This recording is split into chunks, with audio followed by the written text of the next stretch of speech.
So once again, a very good afternoon to all who have taken time to be present for today's webinar. So I think you've heard the introduction made by Horace. Thank you very much, Horace, for introducing me. So let's get to the topic today that I'll be addressing. Today's topic that I'll be speaking on is on flipped classroom approach, basically to engage learners. And also the question of why we adopt a flipped classroom approach. How is it useful for students? How then does this approach or strategy becomes contemporary, but rather very important in today's context? So first and foremost, let me start out with what you would expect in today's webinar. So the agenda that I'll be addressing, basically the key themes that I'll be addressing in today's webinar will be first, I'll be sharing with all of you why flip the class? Why don't we actually continue doing the traditional approach? Secondly, it is very important for us to draw the nuances which are grounded in a flipped classroom. So I'm going to share with you those research of our colleagues, research scholars, as well as what I've done in published work, so that you have a good understanding of what then is about the grounded work that has been out there. And then I'll move on to look at the conceptual flipped classroom frameworks that I've developed. I'm going to share with you how is it done in the practical context in classroom. Then I'll share with you some of the evidence-based discussions, basically what we have found that would probably be useful for all of you. And then I'll conclude today's webinar by giving and sharing some recommendations to all of you, and then with some concluding thoughts. Obviously, we are planning to have a part of the time, perhaps 10-15 minutes for Q&A, so that you can share some of your questions and comments. And I would be able to, hopefully within the limited time, take on those questions and then address them. Without further ado, let's move on to the specific core area of what today's webinar is all about. First, why flip the class? So there's a need to respond with an agile mindset as educators, basically of what is happening around us. There's a lot of changes that's happening. And our role is to have a foresight, basically to prepare our students so they would be able to be job ready, very inclined towards what is needed in the real world. So there's a rapidly changing educational landscape, as all of us know, which has caused many disruptions through digital transformation. Hence, the learning designs of pedagogies have to be reviewed. We have to review, reflect, and see what else can we incorporate, how we can incorporate such disruptions to be able to effectively respond so that we be able to address, collate those needs and align to what the employers are looking at, despite of across different specializations rather. Now, what is a flipped classroom? Let's start off with understanding what is a flipped classroom. So according to evidence, is generally defined as a swap of what is commonly done in classroom. Basically, we do lectures. Outside, it has been brought outside of the classroom. So we have contents that we want to teach, which is going to be placed outside the classroom. So students look at that before coming to the class. Secondly, it focuses on a learner-centered environment. So basically, instead of us delivering a lot of content in class, we tend to turn it around where there's a lot of interactions, engagement with our learners. Thirdly, it serves as a platform to achieve collaborative and organic learning. I think that's important because the more they interact within the group and as a class, they'll be able to share perspectives, challenge some of the norms, challenge some of the frameworks, and together with you, with us as an expert in subject content, we'll be able to engage our students more effectively. Now let's look at the changes in the external environment. So basically, it is our responsibility as educators to meet the challenges and complexities of what is happening around us. So there's been a shift and adoption of more of an organic learning environment in the business community. I think it's important for us to understand what are some of the changes that's happening around us, basically in the employment, in organizations, as well as what is then the best. If it is not the best, what would be then an environment that our students can learn best? Moreover, universities and accreditation bodies in business schools and beyond are moving towards more the competency-based curriculum. So gone are those days that we just focus on content, but how do we then teach content, make them learn contents, but at the same time, the ability to bring out competencies and skill set. And flipped classroom helps rather a lot in bringing up those skill sets through collaborative team-based learning within the class.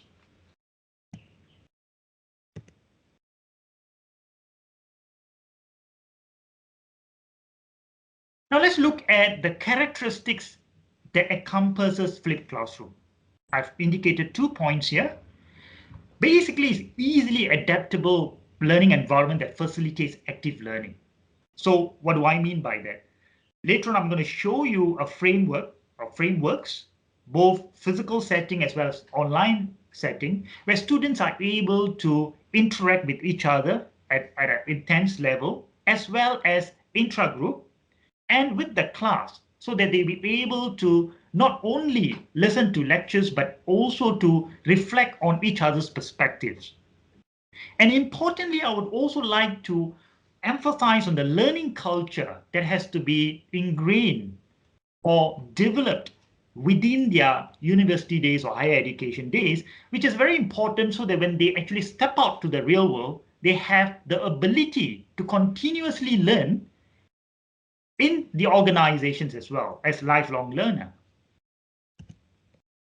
Now, I'm going to share with you 2 conceptual frameworks that are modeled responding to 2 things. Basically, the recent demands of having to acknowledge the importance of both physical and virtual real-time lessons.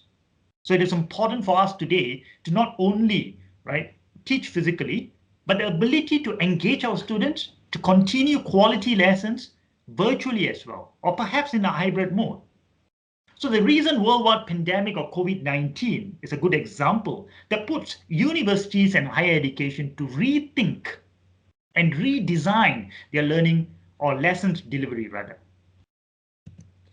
Now, as you could see from the screen, there are 2 conceptual frameworks that I've shared here.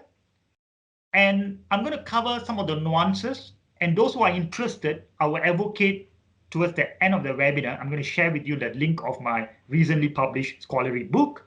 In chapter 2, it is covered intensively on the evidence-based theoretical aspects as well as practical recommendation.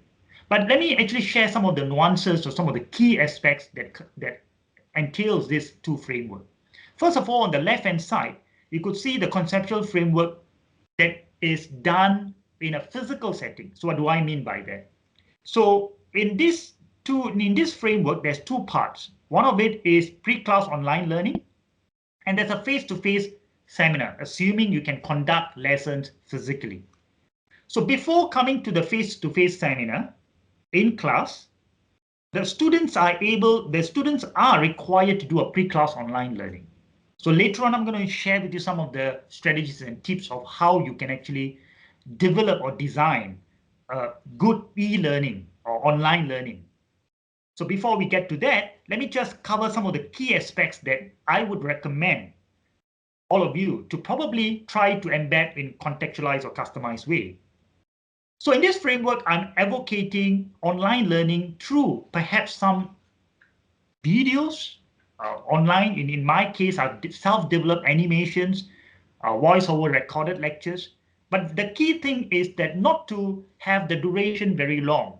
So you have short videos, for example, 2-3 minutes of the contents in chunks so that students are not overwhelmed.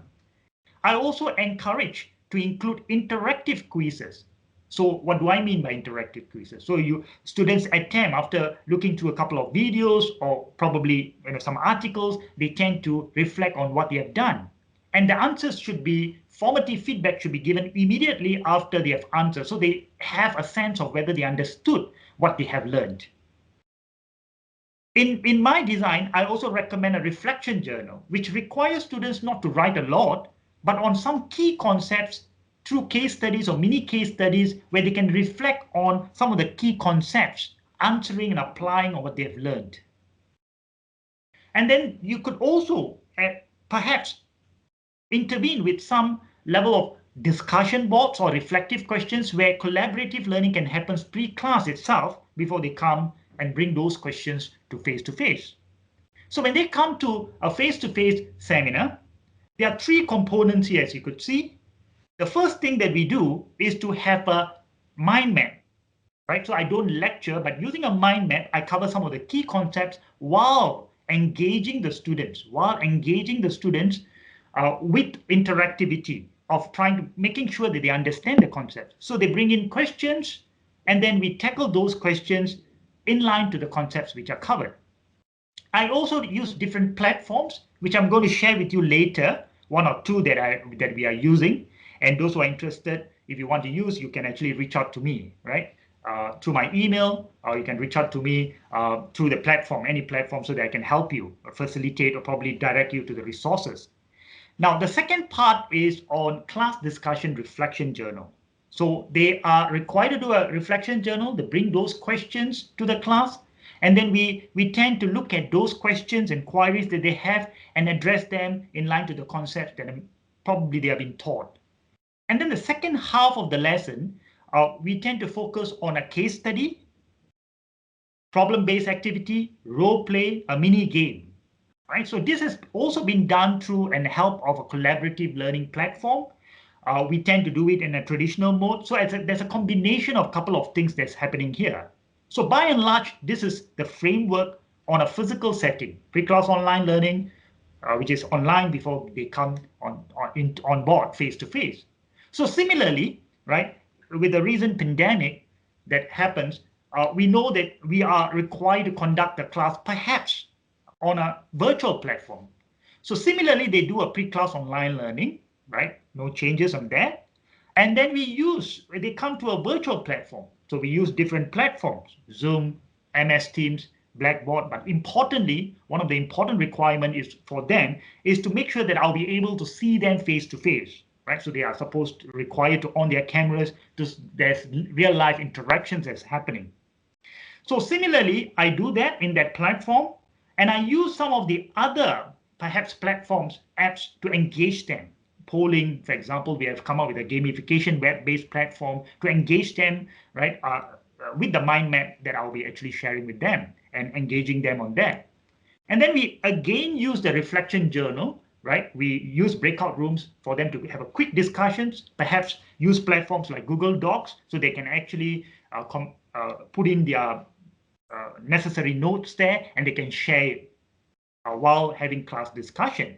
And the second part, we will do again the same thing, case studies, problem-based activities, right? We use the platform that I just mentioned earlier to have some level of collaborative learning, engagement, and I do breakout rooms for them to have mini discussions and then come back to the main class to do a pitching, as well as have some of the teams to play devil's advocate on the teams who have responded or perhaps pitched 2 or 3 minutes of their presentation.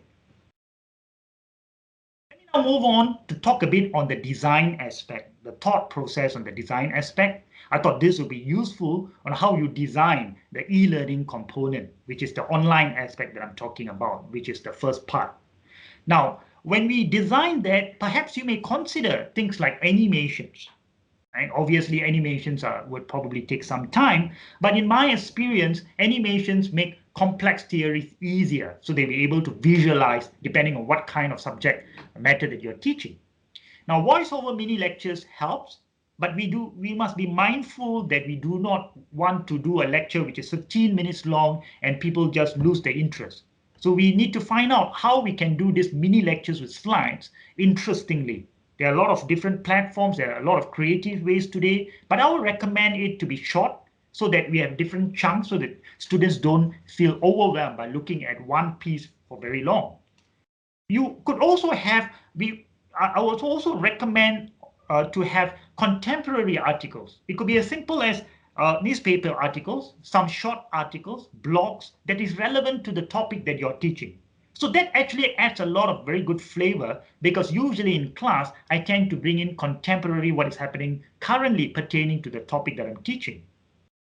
Mind maps and lesson summaries help a lot for them to conceptualize what they are required to look at.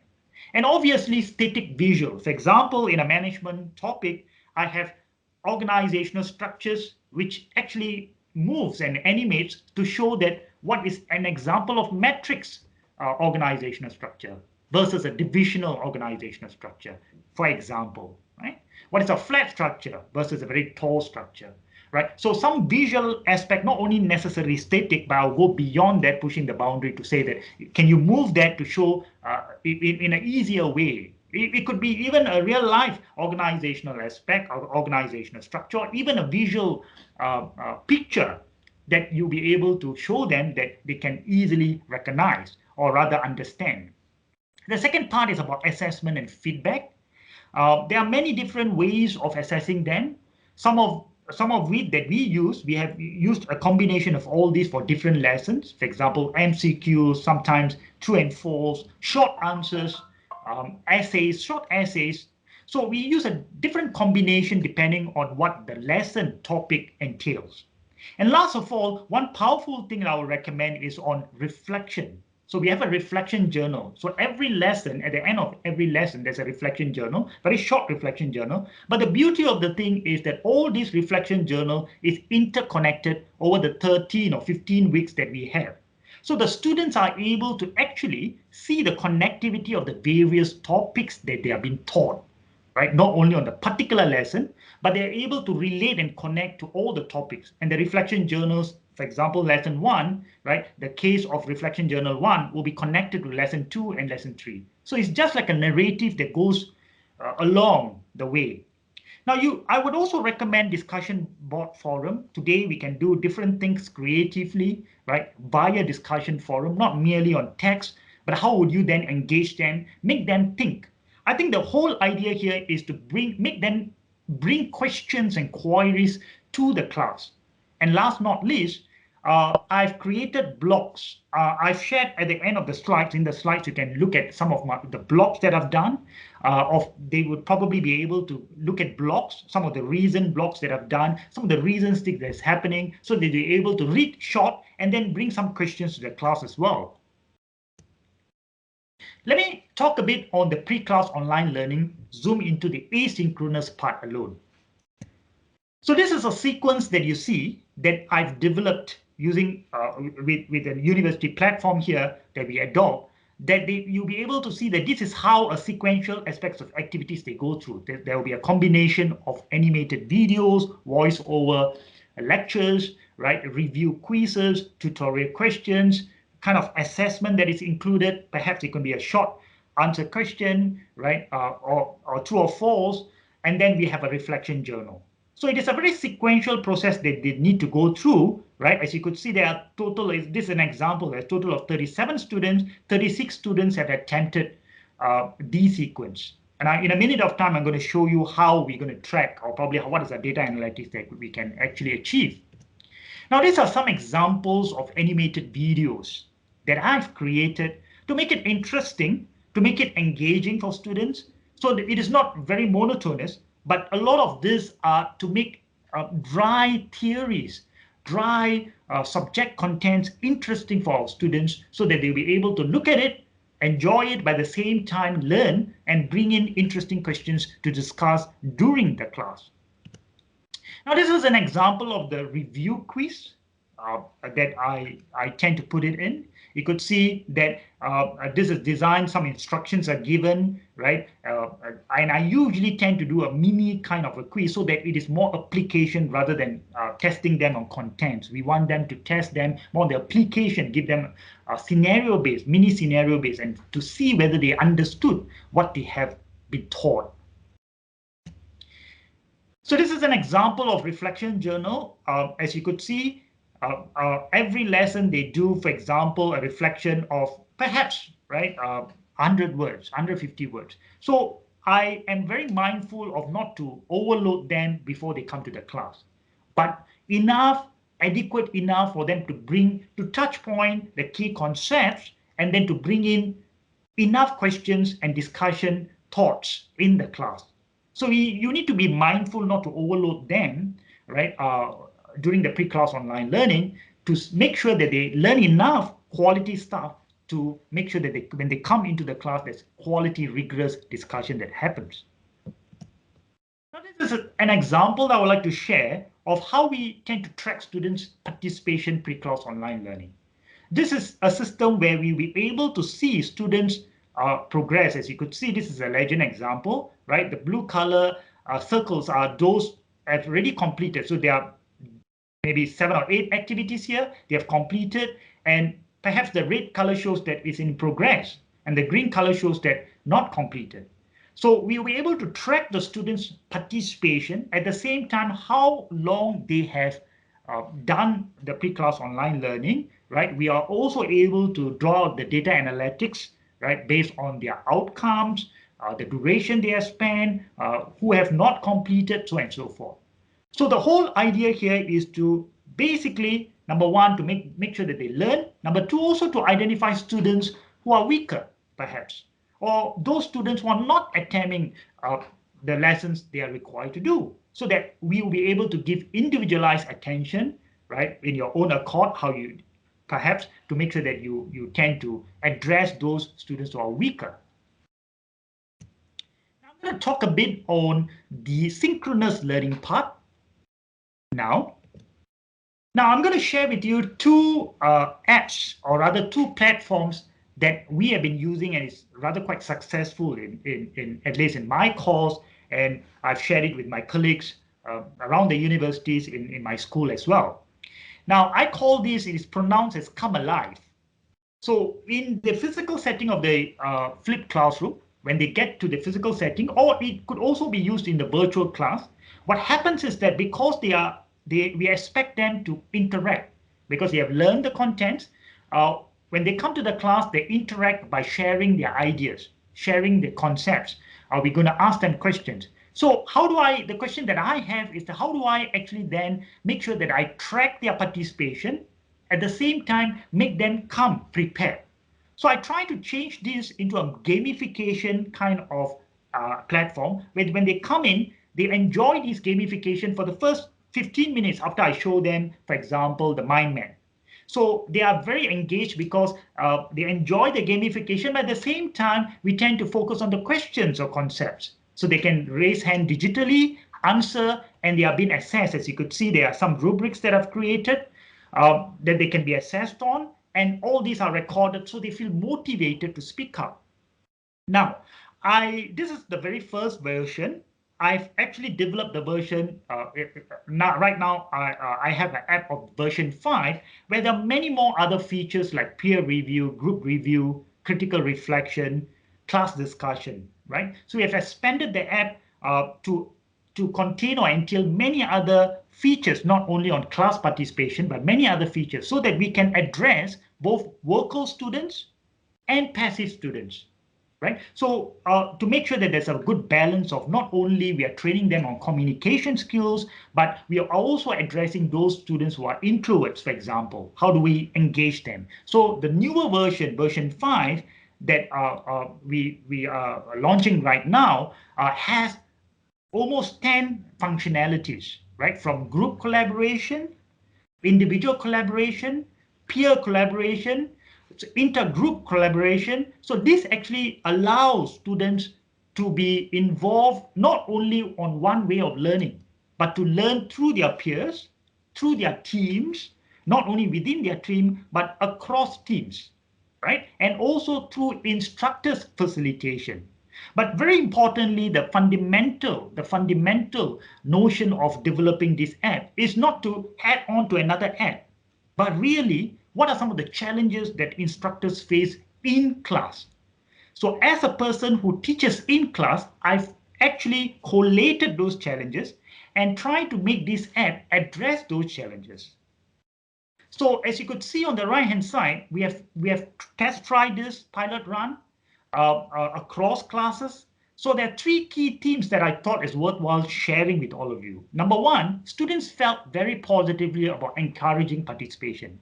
They actually shared that it is lesser intimidating, right?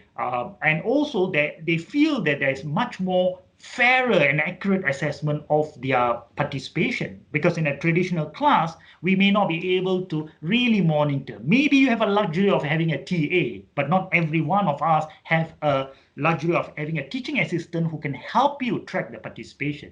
So such apps actually help to automate basically with data analytics and report generation. So at the end of this lesson, you can generate a report generation. You can generate a report to find out who has participated in what. Now, last of all, very important I thought was actually to enhance their critical thinking in some way. Does it actually not only teach them on concepts, but make them think deeper, make them think more rigorously, make them think in a different perspective? So I think that is one of the very important things that we also need to look at.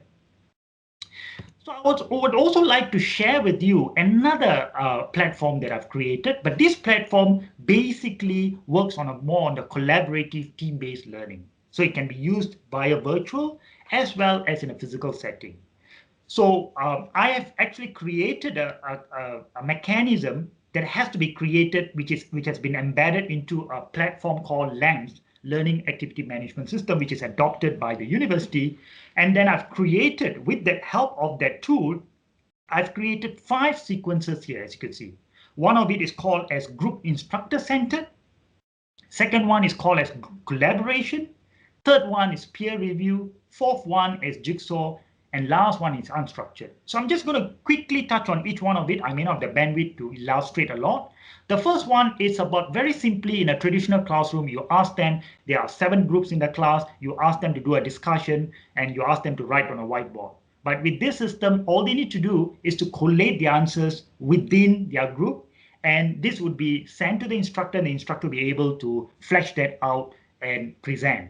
The second sequence about collaboration is the ability of the system to, they can actually work in a team, and then they can actually exchange, right? Basically what happened is that team one's outcome can be exchanged with team 7, and team 7's outcome can be exchanged with team 1. So such collaboration helps, because before we moderate, we want their own peers to actually see how that actually works.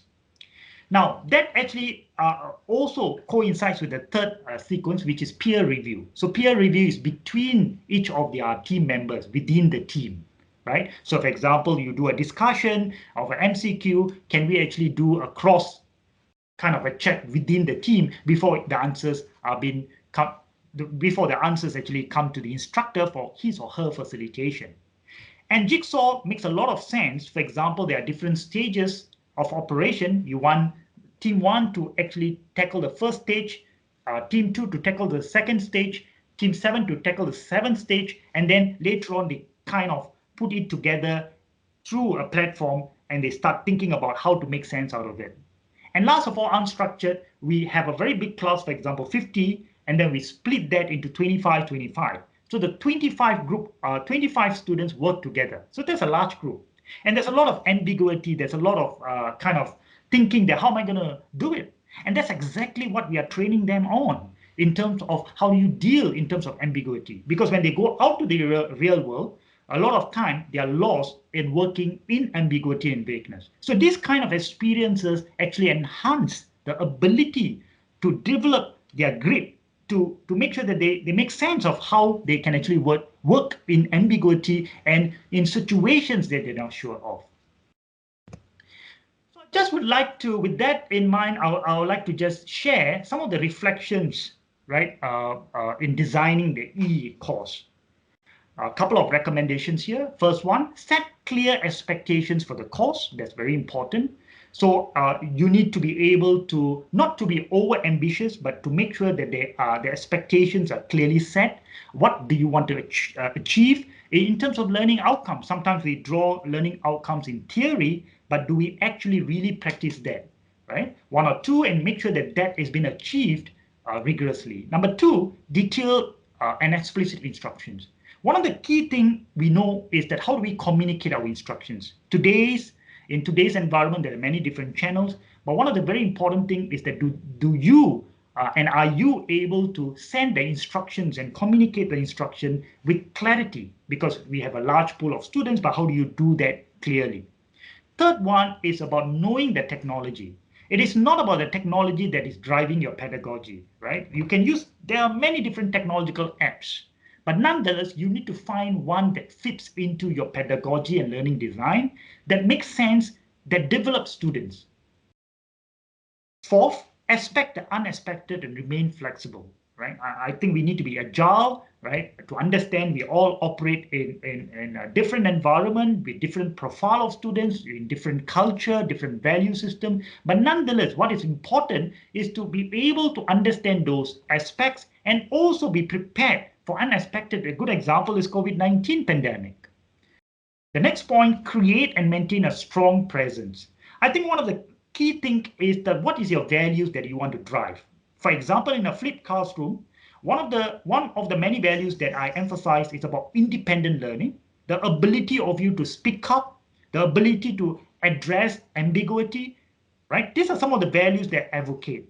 And that is something that I put close to my heart and I try to advocate, because once you do that together with your pedagogy, I think you're walking on the right path. The next point, promote reflection and communication through quality discussion. So I always tend to, even if it's 20 minutes, what kind of discussion are you focusing on, right? And what kind of rigor are you talking about? And those platforms that I recommend help me to collate within a limited time that I have for students to put it in context and making sure that we read them as well. So they know that these are being read and assessed, and they will do a quality job. And last point not least, to create a self-directed learning culture. Using a flipped classroom, one of the key aspects is also about self-directed learning. It is important that we emphasize this value to students. The reason being is that when they walk out to the real world, it is about self-directed learning. Gone are those days that teachers are going to spoon feed them. And this culture has to be created in the universities itself before they get to the real world. Now, I'm going to share with you some evidence-based outcomes. I thought this is useful. This would be useful for all of you, right? So we have implemented the flipped classroom, right? Done a longitudinal study, and there's a couple of things which came out interesting for us. So for online experience, you could see the cluster here. The first three bars here are actually somewhat positive, positive, and very positive. So you could see a large cluster of them feels the experience of rather positive. We also measure the variable of appeal to students. Is it appealing to them? Maybe it's appealing to us, but is it appealing to them? Are they able to learn effectively? Do they perceive it as a journey that they would like to have? And again, you could see the three bubbles. The majority, or rather almost to the majority, feels very positive about that. We also would like to talk about flexibility. I think one of the key things about students is that they are taking different modules, different courses other than one course. So there should be a level of flexibility where they can learn on their own. They actually pace their own learning. So in terms of that, they also feel very positive about that. Now we also measure, reflect, and apply. What kind of application does it emerge from this flipped classroom? And a lot of them, for example, there's a lot of interaction, there's a lot of emphasis on application of concepts rather than just focusing on theory concepts. Again, as you could see, the results, they find it very positive. The effectiveness of their learning. So how do we measure effectiveness? Basically, we have coursework assessments. So when they do their coursework assessment after going through the flipped classroom learning, do they find that the concepts being taught and learned, are they effective? Can they apply effectively compared to a traditional lecture, for example, compared to a normal lecture that is being done of downloading information, for example? Now, not only that we measure self-report, but we measure self-report because we want to have a sense and pulse of how the students felt. But we tend to dive deeper into, I'm only going to show you one of these, but we have done a longitudinal study of different variables. But due to time, I'm just going to show you one of the many things we have done. So if you could see, we are very interested in to ensure that the efficacy of critical thinking, problem solving, and analytical skills. So what we did was to actually to measure the efficacy in terms of prior students of going through flipped classroom and those who have went through after flipped classroom. So we have quite a good number, as you could see, the number of participants who have participated, right? So what we did was to actually have to do a comparative study prior and after implementation. So we have specific variables that we have stated here, right? We are interested of defining the problem. How do they define the problem? How do they develop strategies to solve a particular problem, right? How do they actually, the feasibility of their implementation aspects, right? And also the outcomes they actually produce. So if you look at the figures very carefully, the overall average, there's actually a big, rather an adequately satisfactorily big jump. But across all the variables, it also shows a very good improvement. And we are very satisfied and very convinced that there is a very affirmative impact of implementing flipped classroom or flipped learning in our learning design. Now, let me come to the recommendations aspect. The online part must be mindfully designed by understanding the profile of participants. I cannot emphasize this very much, and the social cultural aspects, the mixture of ethnic cultural backgrounds and the learning cultures. It is important for us not to take it off shelf, but take that framework and try to customize. The word is customize, try to contextualize based on where you are teaching. I think that social cultural aspects is very, very important to be embedded into the framework and to tweak the framework in such that it kind of works, the efficacy, it works for your culture and context and situational circumstances. So that's my first point. The technology-enabled part of learning needs to be interactive and engaging. I think this can be cut across, right? No matter what you do, it has to have an element or component of interactivity. You have to find some creative ways to engage your student, right? So that they would dedicate and enjoy the learning process, right? So it's very, very important because they are on their own. In order for them to do and be engaged, it has to be exciting for them. It has to be worthwhile for them.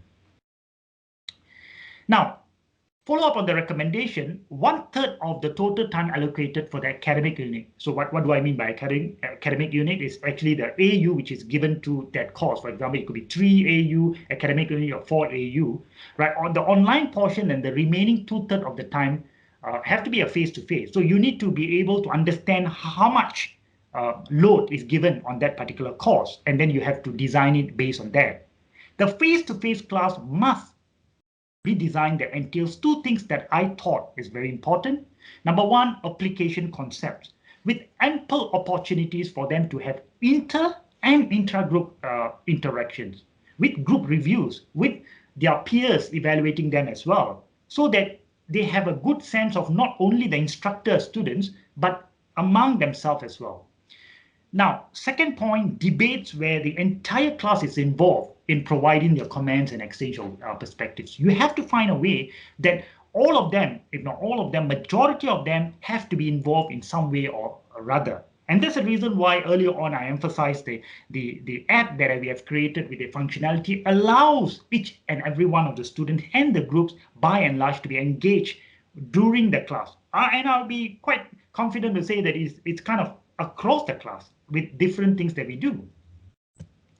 The last point of the recommendation is the assessment design for the class participation, which is in class or virtually, should emphasize on a couple of key things, I thought. Number one, the quality contribution of views. There must be some way that you have to assess their quality contribution. Otherwise, they won't come prepared. So there must be some level of component of assessment on that, not only on quantitative or participation, the number of times, but some level of quality contribution. So you have to embed that in your assessment somehow. Number two, asking challenging yet critical questions. Now, this is a culture, plus you could include that in your assessment as well, right? So it's not merely about just coming and just throwing one or two questions, but the level of depth of challenging and having good questions is important, even if it is one or two.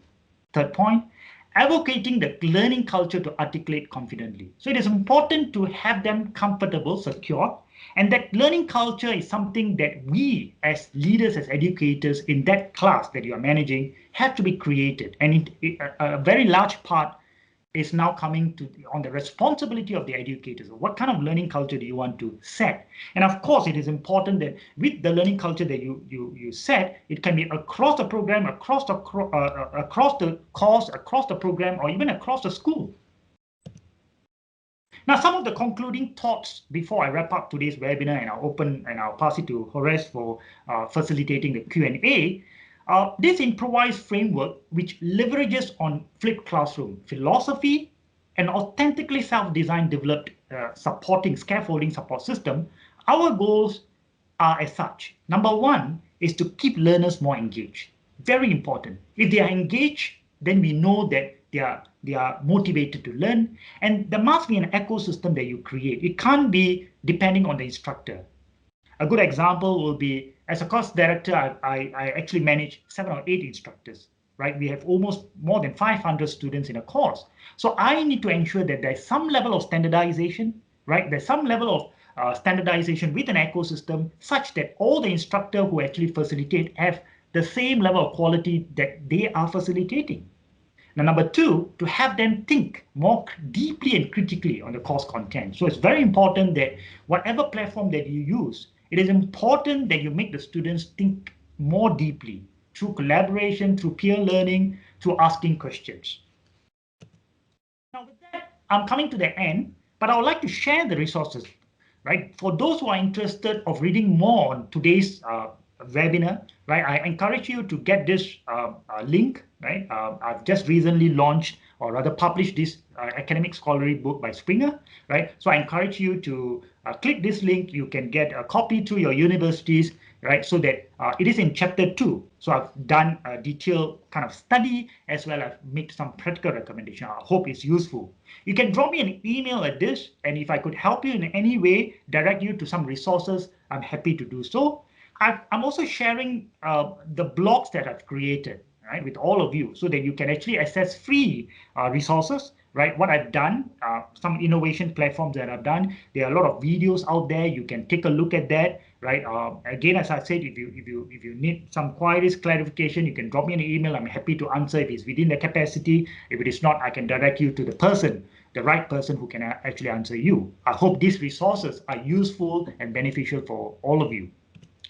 Now, with that, I come to the end of today's presentation. I trust this would be this slide deck of slides will be actually available to all of you, right? All the links are available, the emails are available. You can reach out to me anytime after the webinar, okay, if you want to.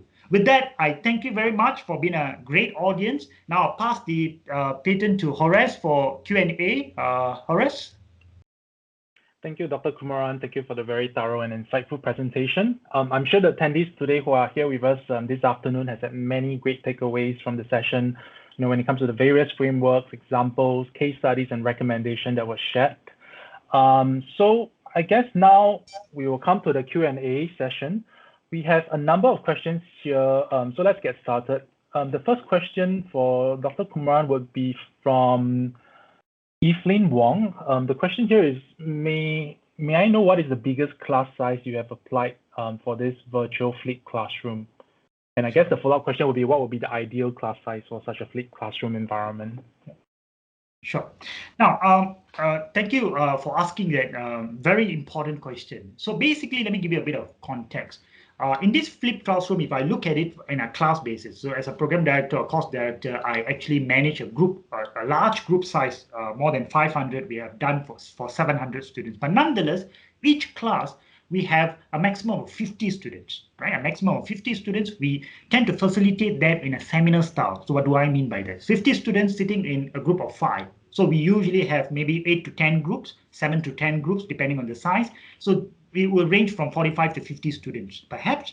And that would be the size that I have usually practiced. But I also have practiced flipped classroom in other postgraduate or undergraduate classes that I been a guest kind of a person as well as a facilitator, it can go up to even 60 or 70. I don't think it's an issue.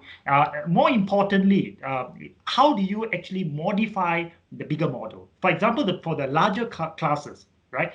The platforms become very important. The reason being is that if you are using still very traditional approach, then there is an issue of engaging them, right? Engaging them. So engaging them means that you've got maybe 20 classes sitting in a very big lecture hall in a group of 5. How are you going to engage them if you don't have a platform in a communality they can input and you can flesh that out? That's where the larger classes, you need to have a good platform, an appropriate platform. But for the framework, as I said, I've given you some ideas of different platforms. So you have to go out and find what then works on the platforms, perhaps, if you want to increase the size of the flipped classroom. But my answer to you is that, to me personally, the size is very much secondary, right? But the framework works for very powerfully for across different size groups. But nonetheless, I would like to be very mindful of the context, as I say, right? So where are you conducting this? Online, in class, and then obviously, right? What is your purpose, right? Are you going for one day? Are you going over a semester? So those things are very important variables. I hope I've shed some light, but I'm happy to, individually offline take more questions from the person who have asked. Drop me an email. I'm happy to catch up with you. Thank you, Dr. Kumaran. I think the second question here would be from Neo Ro from the National University of Manila. The question here is, how do we implement some of the suggestion that you've put across on an engineering course, particularly in like a lecture kind of format, when it comes to example, laboratory type, that usually deals heavily with, equipments and apparatus. Do you think some of the suggestions that were shared can be modified to fit those kind of courses? Yeah, thank you for asking that very interesting question. So I do work with faculty, right? Basically, that's not my primary job, but sometimes we have a cup of coffee and I'm happy to share what has been done. So I've been talking, basically sharing my my pedagogical learning experience in engineering school or science school. So one of the toughest thing and a challenge, I do empathize. First, let me acknowledge the thing that they are doing, right? The laboratory. So what I advise them is that in the laboratory, for example, right, you would have to ask the students, for example, do the experiment, right? You have to ask them to do the experiment. So there's no second way out of it. But what I'm trying to put across is that the point here is that after that laboratory sessions, or perhaps what they have done, can you have interventions of interaction? That's the question that you have to ask yourself. Now, again, there will be space limitations, there would be structure issues. So, but the point that I'm trying to bring across is that in terms of pedagogical aspect, what you can do is that getting them do their experiment. I even recommend that they could actually have, so what we do is that we tend to have a platform where they key in certain things of their findings and it is collated together and the instructor get it real time. And then they say after half an hour of the experiment, once they finish the first phase of their experiment, of course, you need to have these resources. Okay, we stop and say, okay, let's do a quick 5-10 minutes reflection and we have a discussion. All right. Now, again, as I've said, the setting of the laboratory has to be rethought. How are you going to do this? But the pedagogical aspect, yes, certainly can be implemented across. And we have tried that. I've advocated to different types, different schools. Obviously, they have to start thinking about some of the resources of implementation.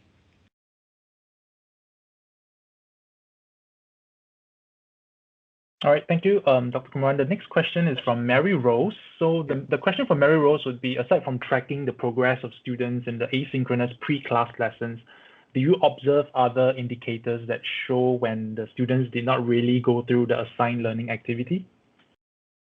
Yes, so one of it is obviously you have what I call as a frequency. We tend to measure the frequency of, let's say, students go in and just click, right, the videos. We'll be able to notice that and we can actually draw the trending. For example, this student always tend to be just very fast.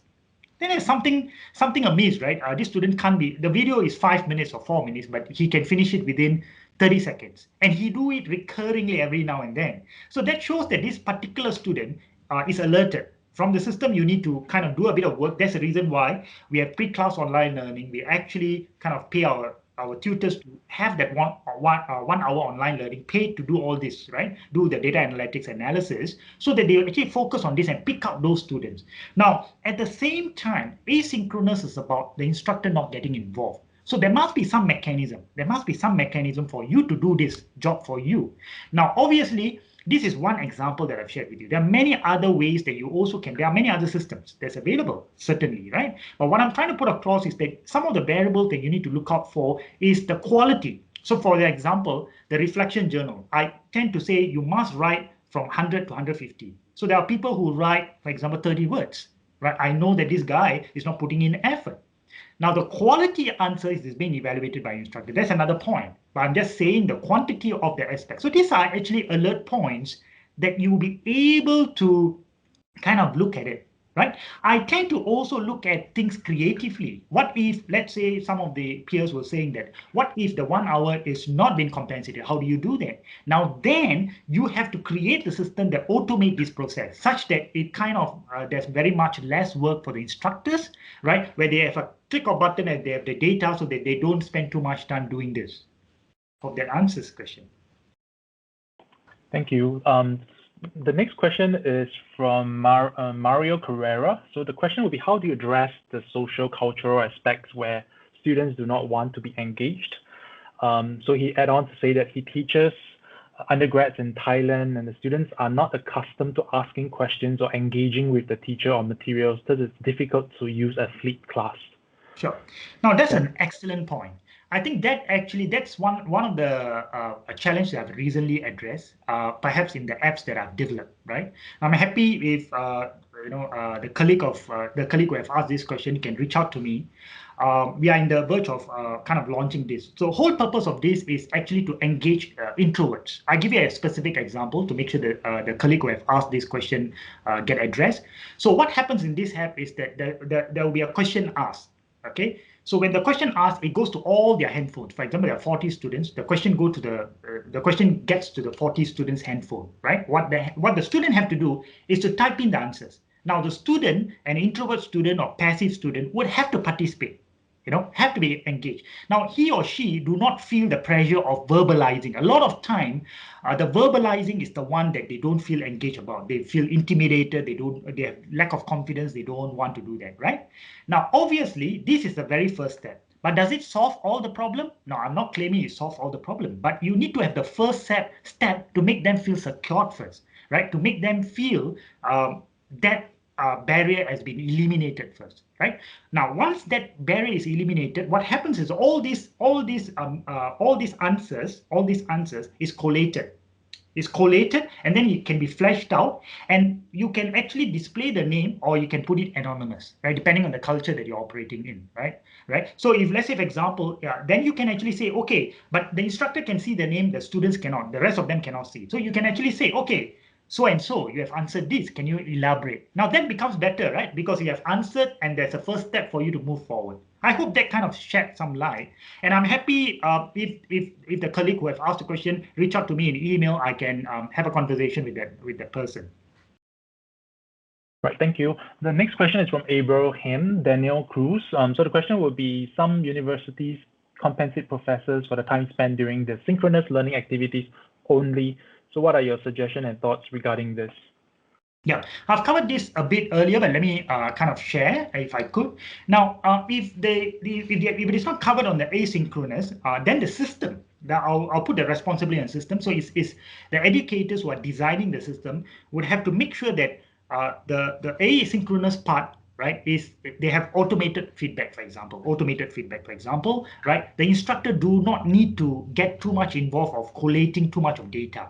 Okay, with one click of button, you'll be able to see basically who have done, who have not done, right? So that is kind of possible, right? I have also run those courses. Nonetheless, as I said, the design has to be rethought, and I have customized design on both as well, right? Depending on what I'm doing.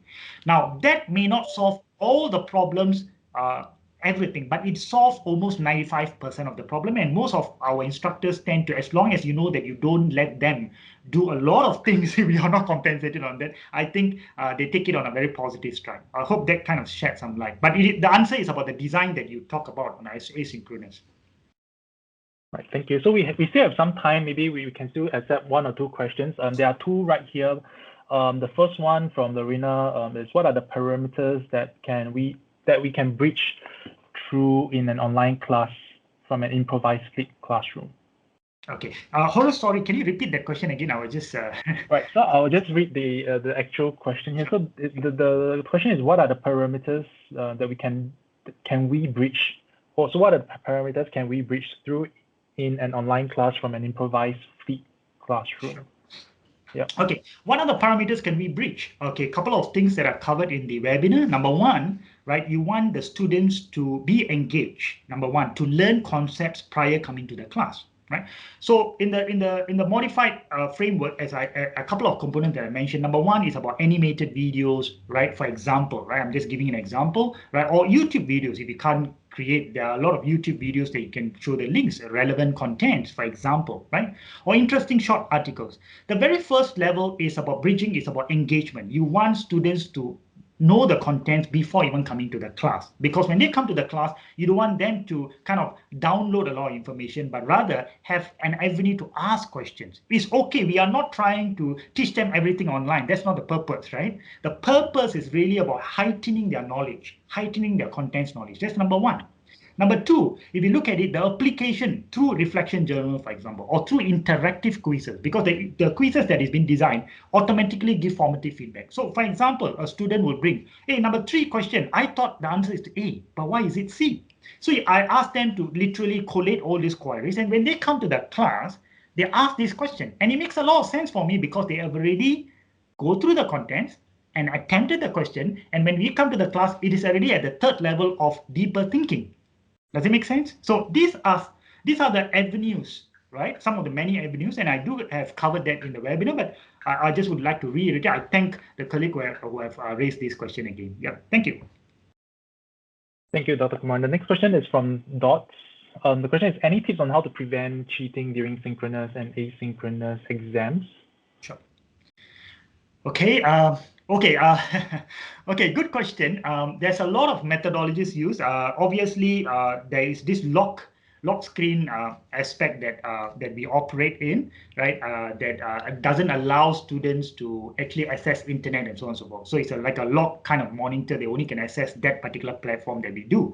We also have creatively come out with such that there is an invigilator, right? We have invigilator together with a course coordinator or instructor who can view. So there's a camera. So we ask them to use their phones to actually view their online kind of setting. So in a session, we can see what they're doing. So number one, to answer the question very simply, right? I'll try to be succinct here. Number one is actually the system that they're operating in. They cannot go anywhere to search for their internet and all this. That's number one. Number two is people are viewing them while they are doing their exam. So they cannot actually get away, right? They are actually being monitored, right? And this is actually doing with very less cost, right? Do with what you have. So we have tried this out creatively and worked very well for us seamlessly, by and large.